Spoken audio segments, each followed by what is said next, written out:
Good morning, everyone, and welcome to today's public meeting, today being Thursday, July 6th. If I could call the meeting to order. There's no resolutions to that. And Madam Clerk, you have a statement? Yes, thank you, Warden Fraser. I would like to advise that this meeting is being live streamed on the county's YouTube channel and is also being recorded. Should there be any members of the public unable to join us here this morning who wish to provide comments related to the item considered or who wish to be notified of the decision, they can send an email to planning@sdgcounties.ca. Thank you. Over to you, Mr. Warden. Thank you, Madam Clerk, and at this point I'd like to turn it over to our Director of Planning and Economic Development Services, Mr. Peter Young. Mr. Young.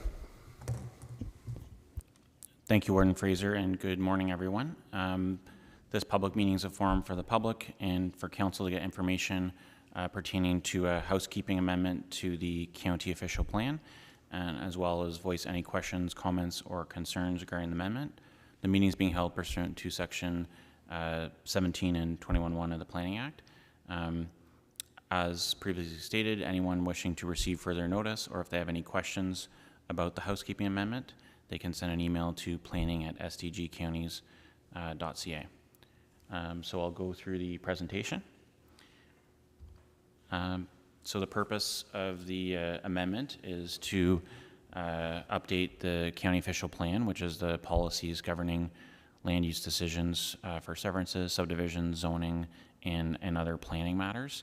The amendment would correct some technical errors, recognize some previous land use approvals, and clarify policies and just an overall update of the plan.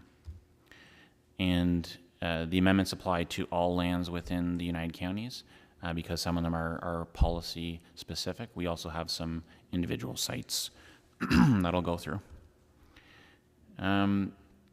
So this amendment was developed by county staff after we reviewed the official plan.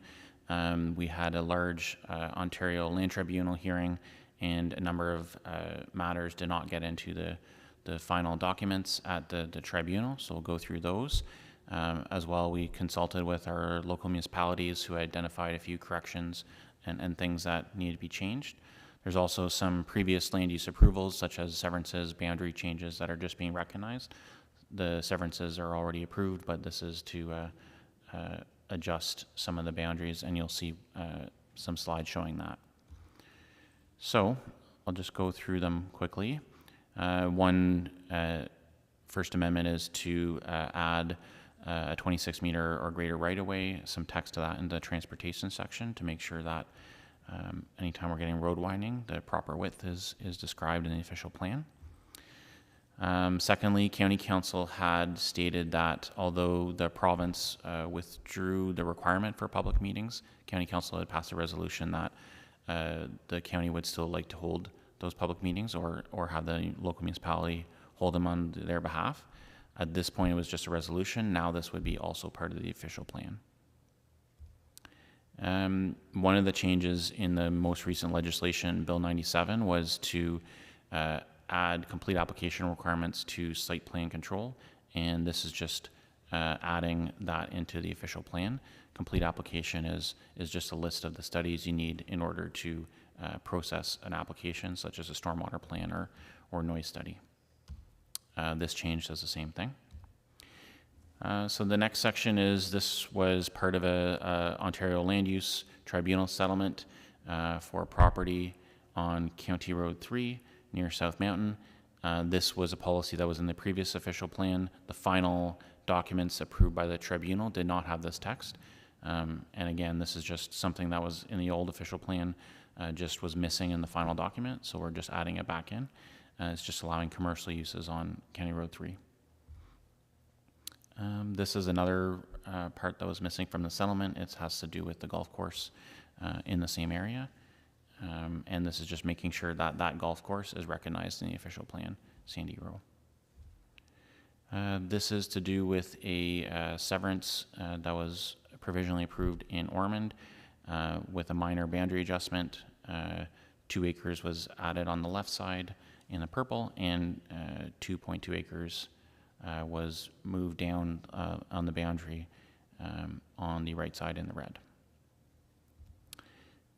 This is another one. This is in Dixon's Corners. Again, the red area is moving to the purple area. Someone's intending to construct a home in the purple area, but in order to move that, it has to be adjusted in the boundary official plan. So it's just adjusting the boundary of Dixon's Corners. This is a correction in Finch. It's an area in the background was just white. There was no designation. This is making sure it's a residential district. This is on the other side of the road in Finch on County Road 43. This is an industrial zone property, but the official plan said it was residential. This is making sure that it is employment, so it's for industrial purposes. This is the boundary. It's reflecting a lot line that was created in Chrysler, and this is just lining the boundary in the official plan with that lot line. This was a boundary adjustment in Newington in a commercial district. The left area is being removed from the settlement area in the red. The purple is being added as a commercial district. This was approved a few years ago. It's just making sure that the maps line up with what the new lot lines are. Same thing in Ingleside. The red area is being moved to the purple, and that's reflecting a severance that was approved, I think, a year or two ago. This is a aggregate reserve for sand and gravel. We've had a couple severances here, and in both cases they submitted studies showing that the aggregate resources had been exhausted in this area. So this is just removing it. So anyone in the future that wants to do any type of land use change won't have to go through those studies. We've already had kind of several examinations to show that it's not suitable anymore, or it's been exhausted. This is in Bonneville. This was a previous approval and agreed to as part of a settlement. This is an area that's a mineral aggregate resource, and they've, through actually Ontario Land Tribunal and Ontario Municipal Board approvals, recognized this as an area for future aggregate resources. So this is putting that into the official plan because it wasn't in the final document that was at the latest hearing. This is in Alexandria. There's a number of institutional uses that are located along Industrial Drive, such as a shelter, some apartment building that's currently being looked at, older office building with institutional uses. Those type of uses are permitted in the residential district, but are discouraged in employment district. The Township of North Glengarry passed a resolution to support this going to residential district, and this would affect that change. This is in Maxville. It's a property that's being donated to Habitat for Humanity by the Township of North Glengarry, and it's just an adjustment of the major open space, which is just land the township owns around some of their utilities, and this would change it to residential district, and the township has also initiated a zoning bylaw amendment process to rezone it to residential as well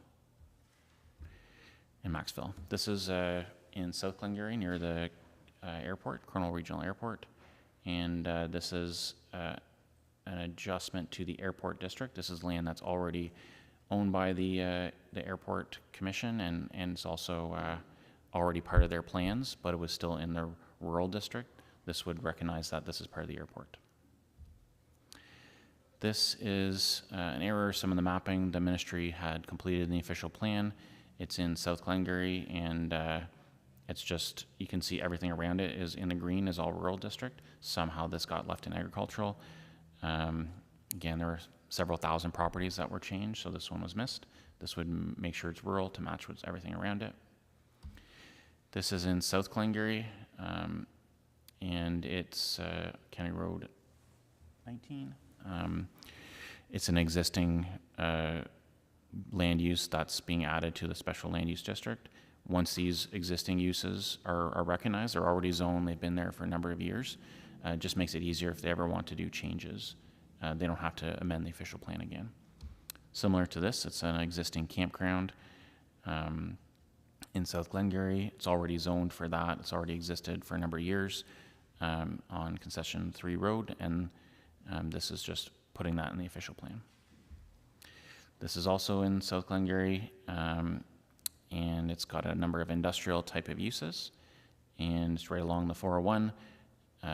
Its surrounding area is all agricultural. However, this has been zoned and designated for a number of years, and this would just recognize that in the official plan in case any changes were required in the future. So we've posted advertisements in a number of local papers. We circulated to agencies, to all the local municipalities, and posted notices on our website as well. And this is fairly normal. We did not receive any comments. Usually these types of updates are just doing corrections, recognizing existing approvals, and we did not receive any comments from the circulation. And finally, I'll turn it back to Warden Fraser if there's any questions or comments, but we did not receive any comments or questions from the public on this as well prior to the meeting. Thank you for that presentation, Mr. Young. And as you stated, there's nothing's been submitted, but I will offer the opportunity to staff if there's any questions, comments, staff that are present. And seeing none, I do believe that we will have the opportunity to consider this bylaw at a later date.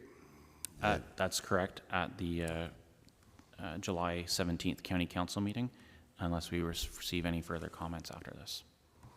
Thank you very much for that. And I guess at this point, Madam Clerk, this would conclude the public meeting.